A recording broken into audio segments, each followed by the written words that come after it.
Hi friends, எல்லோருக்கும் வணக்கம். This is Shivaji. Friends, video போகிறதுக்கு முன்னாடி என்னோடய சப்ஸ்கிரைபர்ஸ், வியூவர்ஸ், ஃப்ரெண்ட்ஸ் எல்லோருக்கும் என் மனமார்ந்த நன்றிகளை தெரிவிச்சுக்கிறேன். ஃப்ரெண்ட்ஸ், இந்த மாதிரி வீடியோஸ் அப்லோட் பண்ணி ரொம்ப வருஷமாகிடுச்சு.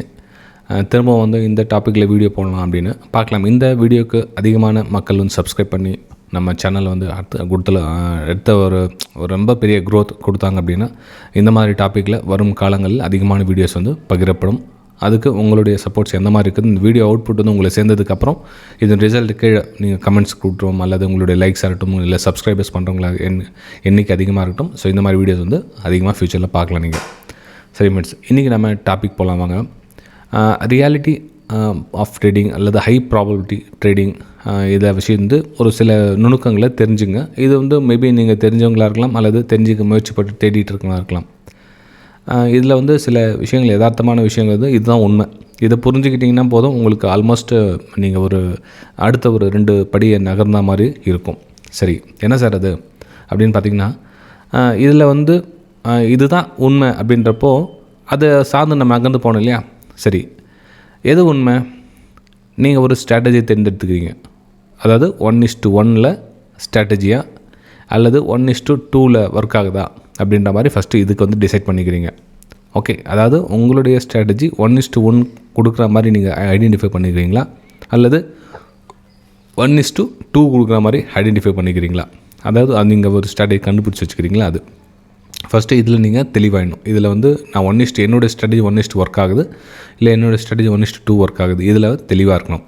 இதை விட்டுட்டு உங்களுக்கு என்ன தோணுதோ அது மாதிரி ஒரு எடுத்தீங்க அப்படின்னா அது வேலைக்கு ஆகாது ஃப்ரெண்ட்ஸ். அதாவது ஒவ்வொரு ட்ரேடிங்கில் வந்து ஒரு 5,000 10,000 ப்ராஃபிட் கிடைச்சா போதும் அப்படின்ற மைண்ட் செட்டில் இருந்தீங்களா நீங்கள் இன்றைக்கி அதை கிவ் அப் பண்ணிக்க. அந்த மாதிரி மைண்ட் செட்டில் போகாதீங்க.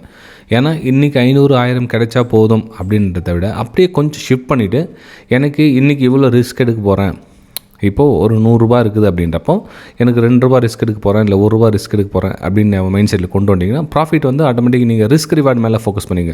இப்போ 2 ரூபா நீங்கள் ஒரு ரிஸ்க் எடுக்க ரெடியாக இருக்கீங்கன்னா இப்போ 4 ரூபா ப்ராஃபிட்காக அப்போ 1:2 இருக்கீங்க.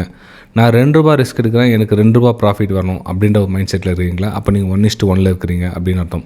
இது இல்லாமல் ரிஸ்க் ரிவார்டு இல்லாமல் நீங்கள் என்ன நினைக்கிறீங்களோ, உங்களுக்கு தோணுது மனசில் என்ன தோணுதோ அதுக்கு எதாமல் செஞ்சுட்டே இருந்தீங்க அப்படின்னா கண்டிப்பாக உங்களுக்கு வேலைக்கு ஆகாது ஃப்ரெண்ட்ஸ். ரைட்டுங்களா?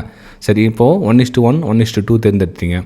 சரி, எந்த மாதிரி ஸ்ட்ராட்டஜி நான் யூஸ் பண்ண போகிறேன் அப்படின்னு நிறைய எக்கச்சக்கமான ஸ்ட்ராட்டஜி இருக்குது. ஃபார் எக்ஸாம்பிள், இப்போ நம்ம இந்த வீடியோவில் ஒரு சின்ன ஸ்ட்ராட்டஜி சொல்கிறேன் வச்சுக்கலாம்.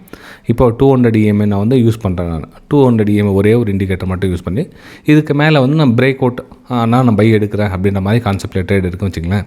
இப்போ நான் வந்து இந்த ட்ரெண்ட் லைன் கட் ஆகுது, நான் பிரேக் அவுட்டில் ட்ரேட் எடுத்தேன். என்னுடைய எஸ்எல் வந்து எங்கே பிரேக் ஆகுது அதனுடைய லோ போட்டிருக்கேன். என்னுடைய 1:2 வந்து டார்கெட் ஃபிக்ஸ் பண்ணியிருக்கேன் வச்சுக்கலாம். இப்போது 1 ரூபா ரிஸ்க்கு 2 ரூபா ப்ராஃபிட்டில் நான் ஒர்க் பண்ணுறேன். அதே மாதிரி இதில் பிரேக் அவுட்டில் ட்ரேட் எடுக்கிறேன். என்னோடய ஸ்டாப் லாஸ் இருக்குது, என்னோடய டார்கெட் வந்து 1:2 நான் ஃபிக்ஸ் பண்ணுறேன். ஸோ அதே மாதிரி இங்கே ஒரு என்ட்ரி எடுக்கிறேன், என்னோடய ஸ்டாப் லாஸ் இருக்குது, என்னுடைய 1:2 டார்கெட். ஸோ இந்த கான்செப்ட்டில் நான் ட்ரேட் எடுக்கிறேன் சார். இல்லை நான் இன்னொரு டைப்பில் ட்ரேட் எடுக்கிறேன், இதே 200 EMAக்கு மேலே ஒரு ஹையை பிரேக் பண்ணி போக சொல்ல நான் ட்ரேட் எடுக்கிறேன். இன்னும் 1:2 இருக்குது, 1:2 இந்த மாதிரி டார்கெட்டை நான் ஃபிக்ஸ் பண்ணுறேன் அப்படின்னு நீங்கள் நினச்சிங்கன்னா இதை வந்து சேவ் பண்ணிச்சிங்க ஃப்ரெண்ட்ஸ். இந்த மாதிரி நான் பிரேக் அவுட்டில் ட்ரேட் எடுக்கிறேன் அப்படின்ற மைண்ட் செட்டில் ட்ரேட் வச்சுக்கோங்க. ரைட்டு. அப்புறம் இன்னொரு இதில் முக்கியமான விஷயம் கவனிச்சிங்க அப்படின்னா, இது ரிஸ்க் ரிவார்டில் இந்த மாதிரி பிளான் பண்ணிட்டீங்க. அப்புறம் இங்கே தான் ஒரு முக்கியமான விஷயம் நம்ம பார்க்கணும். இது என்ன அப்படின்னு பார்த்தீங்கன்னா, இப்போது நம்ம ஒவ்வொரு ட்ரேடும் வந்து எது ப்ராபபிலிட்டின்னு பாருங்கள். ஏதாவது நம்ம வந்து இப்போ ஹெட் டைல் எக்ஸாம்பிள் கணக்கு போட்டுக்கலாம்.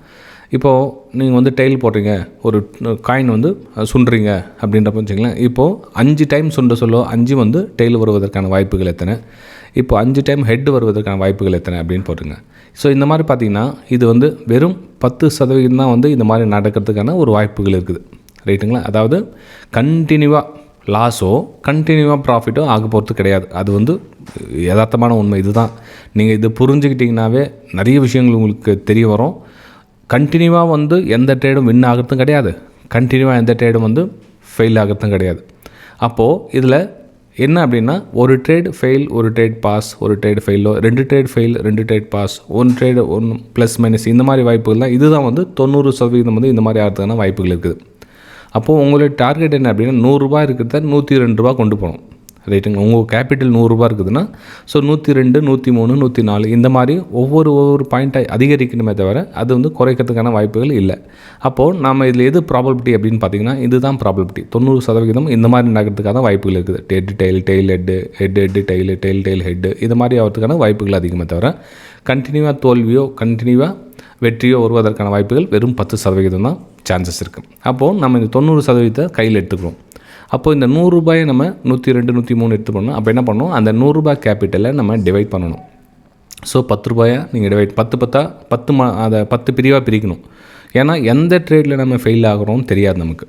ஓகே, அதாவது அடுத்த ட்ரேடு பாஸாக ஃபெயிலாக நமக்கு தெரியாது. நீங்கள் எந்த ஸ்ட்ராட்டஜி எடுத்தாலும் இப்போ நான் உங்களுக்கு காமிச்சில்லைங்களா, நான் இப்போது இருங்க அங்கேயே ஷூட் பண்ணி போகிறேன். இப்போ நான் இந்த ஸ்ட்ராட்டஜி காமிச்சிங்களா, இது வந்து எல்லா டைமும் இதே மாதிரி போகும் அப்படின்னு நம்ம எதிர்பார்க்க முடியாது. சம்டைம்ஸ் என்ன ஆகும், பிரேக் அவுட் ஆகிட்டு ஃபெயில் ஆகிட்டு உங்களுடைய எஸ்எல் ட்ரிகர் பண்ணலாம். சம்டைம் நான் மேலே பிரேக் அவுட் ஆகிட்டு கீழே வந்து எஸ்எல் ட்ரிகர் பண்ணலாம். மேலே பிரேக் அவுட் ஆகிட்டு எஸ்எல் ட்ரிகர் பண்ணலாம். இங்கேயும் பிரேக் அவுட் ஆகிட்டு இங்கே திரும்பிடலாம். ஆனால் எத்தனை டைம் இந்த மாதிரி திரும்பும் அப்படின்னு உங்களுக்கும் தெரியாது, எனக்கும் தெரியாது, யாருக்கும் தெரியாது. அப்படி திரும்பிடுச்சு அப்படின்னா நமக்கு எவ்வளோ ரிஸ்க் எடுக்குது. நம்ம வந்து ரூ. 1 ரிஸ்க்குன்னு சொன்னோம் இல்லையா. ஒரு வேளை நீங்கள் வந்து 10 ட்ரேட் எடுக்கிறீங்க, 10க்கு 10 மந்த் தொடர்ந்து ரிஸ்க்காக லாஸ் ஆகும் இல்லையா. ஸோ அப்போ எத்தனாவது, 1 2வது உங்களுக்கு வின்னானா ஆனாலும், அல்லது 3வது வின்னாலும், அல்லது 4வது வின்னாலாம். ஸோ ஏதோ ஒரு ட்ரேடில் நம்ம வின் பண்ண போகிறோம். ஒரு ட்ரேடு நீங்கள் லாஸ் ஆகிட்டீங்க அப்படின்னா அடுத்த ட்ரேட் வந்து வின்னிங்கான வாய்ப்புகள் மிக அதிகம். அது தெரிஞ்சுக்க ஃப்ரெண்ட்ஸ். ஒரு ட்ரேட் லாஸ் ஆகிட்டிங்க அப்படின்னா அடுத்த ட்ரேட் வந்து வின்னிங்கான வாய்ப்புகள் மிக அதிகம். அப்போது ஒரு ட்ரேட் லாஸ் ஆகிட்டிங்க, வின்னிங்கான வாய்ப்புகள் ஆயிடுச்சு. 2வது ட்ரேட் லாஸ் ஆகிட்டிங்க. இப்போ ஒரு ட்ரேட் லாஸ் ஆகிடுச்சு, 2வது ட்ரேட் லாஸ் ஆகிடுச்சு. நான் நல்லா கவனிங்க ஃப்ரெண்ட்ஸுங்க, கொஞ்சம் பொறுமையாக பாருங்கள். வீடியோ உங்களுக்கு பார்க்க தான் புரியும். ஏன்னா ஸ்டார்டிங்கில் உங்களுக்கு எல்லா வீடியோ மாதிரி தான் ஸ்கிப் பண்ணிட்டு போயிடலாம் அப்படின்ற மைண்ட் செட்டில் வரும். கொஞ்சம் லைட்டாக கொஞ்சம் யோசனை பண்ணி பாருங்கள். ஒரு ட்ரேடில் நஷ்டமாயிடுச்சு, ரூ. 1 ரிஸ்க், ரூ. போயிடுச்சு. 2வது ட்ரேடில் ரூ. போயிடுச்சு. அப்போது 3வது ட்ரேட் வந்து வின்னிங்கான வாய்ப்புகள் எப்படி இருக்கும், அதாவது வின்னிங்கான வாய்ப்புகள் அதிகரிக்கும். நல்லா கவனிங்க. நீங்கள் இங்கே வந்து எமோஷ்னல் அப்ளை பண்ணிவிட்டு 2 ட்ரேட் லாஸ் ஆகிடுச்சு, இப்போ என்ன பண்ணுறது எது பண்ணுறது தெரியல அப்படின்னு நீங்கள் எமோஷ்னல் ஃபீலிங்ஸ் அப்ளை பண்ணுறதுல எந்த ஒரு பிரயோஜனமும் கிடையாது. ஸ்மார்ட்டாக திங்க் பண்ணுங்கள். நல்லா ஒரு அந்த இடத்துல வந்து பிளான் பண்ணி கரெக்டாக 3வது ட்ரேட் வின்னிங்கான வாய்ப்புகள் அதிகம். அப்போ அந்த 3வது ட்ரேடில் என்ன பண்ணணும், அதுக்கேற்ற மாதிரி பிளான் பண்ணிங்க ஃப்ரெண்ட்ஸ். அதாவது உங்களுடைய ரூ. 1 ரிஸ்க்கு, ரூ. 2 ரிஸ்க்கு. 3வது ட்ரேடில் நீங்கள் வின் பண்ணிங்கன்னா இந்த 2 ட்ரேடோடைய லாஸையும் 3வது ட்ரேடில் கவர் பண்ணுறதுக்கான வாய்ப்புகள் மிக அதிகம். எப்படி நாம் சொன்ன 1:2 ஃபார்முலா யூஸ் பண்ணிங்கன்னா கண்டிப்பாக உங்களால் அந்த 2வது ட்ரேடில் 3வது ட்ரேடில் உங்களுடைய வெற்றிக்கான வாய்ப்புகள் மிக அதிகம். அதை நீங்கள் ரிஸ்க் ரிவார்ட் போட்டு நீங்கள் அடுத்த லெவலில் கொண்டு போகலாம். இது வந்து நீங்கள் முயற்சி பண்ணி பாருங்கள். ஆனால் நீங்கள் அந்த ரூ. கேபிட்டல் முழுவதுமாக ஒரே ட்ரேடில் போட்டிங்க அப்படின்னா அடுத்த ட்ரேடில் போடுறதுக்கு உங்கள்கிட்ட பணம் இருக்காது. ஏன்னா கேபிட்டல் பார்த்தா அந்த லாஸை ரிகவர் பண்ண முடியாது உங்களால். அப்போ என்ன ஆகுனா, இந்த அமௌண்ட்டை டிவைட் பண்ணிக்கினா தான் உங்களால் கொண்டு போக முடியும். சப்போஸ் நீங்கள் ரூ. 10 வந்து ஒரு ட்ரேடில் ஃபெயில் ஆகிட்டீங்க, 2வது ட்ரேடில் ரூ. 10 ஃபெயில் ஆகிட்டீங்க அப்படின்றப்போ 3வது ட்ரேடில் நீங்கள் ரூ. 20 போட்டு அப்ளை பண்ணி அந்த 2 ட்ரேட் லாஸையும் ரிகவர் பண்ணலாம். ஏன்னா வின்னிங்கான வாய்ப்புகள் அதிகம். ஸோ உங்களுக்கு அந்த ரிஸ்க்கையும் குறைச்சிக்கலாம். அந்த 2 ட்ரேடு லாஸையும் ரிகவர் பண்ணலாம். அடுத்த ட்ரேடு சேம் அதே மாதிரி ரூ. 10 போட்டு அந்த ஒரு ட்ரேடு வின்னிங்கான வாய்ப்புகள் பார்க்கலாம். ஸோ இந்த மாதிரி கேபிட்டல் ஸ்லோவாக தான் கொண்டு போகணுமே தவிர எப்போ நீங்கள் வின்னிங் ஆகிறீங்களோ அடுத்த ட்ரேடை குவான்டிட்டி கம்மி பண்ணுங்கள். வின் பண்ணோன்னே அடுத்த ட்ரேடோடைய குவான்டிட்டி கம்மி பண்ணுங்கள். அந்த ரிஸ்க்கை கம்மி பண்ணுங்கள். ஒரு ஏன்னா ப்ராஃபிட் சேவ் ஆகணும். அந்த 100 101 போனால் தான் உங்கள் கேபிட்டல் இன்க்ரீஸ் ஆகும். நீங்கள் கேபிட்டல் 2 மடங்கு 3 மடங்கு 10 மடங்கு 20 மடங்கு போட்டு பண்ணிங்கன்னா எந்த ட்ரேடில் நம்ம லாபம் வரும் நமக்கே தெரியாது, எந்த ட்ரேடில் நமக்கு நஷ்டம் வரும் தெரியாது. அப்போது அடுத்த நம்ம கேபிட்டலில் வந்து கொண்டு போகணும் அப்படின்னா இந்த ரிஸ்க்கை ரொம்ப ரொம்ப கவனமாக எடுத்துகிட்டு கையாளினா தான் இந்த ரூ. 100 மேலே போகும். ஓகே, இது கொஞ்சம் உங்களுக்கு குழப்பமாக இருக்கும். 1க்கு 2 டைம் இந்த வீடியோ பாருங்கள், அப்போ உங்களுக்கு தெளிவாக புரிய வரும். நான் என்ன சொல்கிறது புரியுங்களா. மொத்தத்தில் உங்களுக்கு என்னென்னா அந்த ஒரு ட்ரேட் 2 ட்ரேட் 3 ட்ரேட் ஸோ இந்த தொடர்ந்து லாஸ் ஆக சொல்ல அடுத்தடுத்த ட்ரேடிங்கான வாய்ப்புகள் அதிகமாகும். இப்போ ஒன்றும் இல்லை, இப்போது இந்த ட்ரேடில் லாஸ் ஆகிடுச்சு, 2 ட்ரேட் வின்னிங்கான வாய்ப்புகள் அதிகமாக. சரிப்பா, ஒரு வேளை இதில் லாஸ் ஆகிடுச்சு, அப்போ 3வது ட்ரேட் வின்னிங்கான வாய்ப்புகள் அதிகமாக. அப்போ 4வது 5வது 6வது தொடர்ந்து லாஸ் ஆகிறதுக்கான வாய்ப்புகள் மிக குறைவு. அப்போ எண்டிங் எந்த பாயிண்ட் இதுவோ உங்களுக்கு வெற்றிக்கான வாய்ப்புகள் அதிகரிக்கும். சம்டைம்ஸ் முதல் ட்ரேடில் உங்களுக்கு ப்ராஃபிட் வந்துடுச்சு, எக்ஸாம்பிள் சொல்ல முதல் ட்ரேடில் ப்ராஃபிட் வந்துடுச்சு. அப்போ என்ன பண்ணுங்கன்னா அந்த ரூபாயில் வந்து அந்த 101 கேபிட்டல் வந்து சேவ் ஆகிடுச்சு. ஸோ செகண்ட் டைம் என்ன பண்ணுவோம், சேம் அதே ரூ. 10 குவான்டிட்டி தான் போட்டு ட்ரேட் பண்ணுவோம். அப்போ அந்த ரூ. 10 அது வின் ஆகிடுச்சா, ஓகே கேபிட்டல் சேவ். 3வது ட்ரேட் ரூ. 10 ஒரு லாஸ் ஆகிடுச்சா, அக்செப்ட் ஒத்துங்க, லாஸை அக்செப்ட் பண்ணிங்க. ஏன்னா 1:2 வருஷம் உங்களோட ப்ராஃபிட்டை கெயினாக இருக்கும். 3வது ட்ரேட் லாஸ் ஆனால் கூட அந்த முன்னாடி ட்ரேட் லாஸ் தான் உங்களுக்கு ஆகாமல் தரேன்.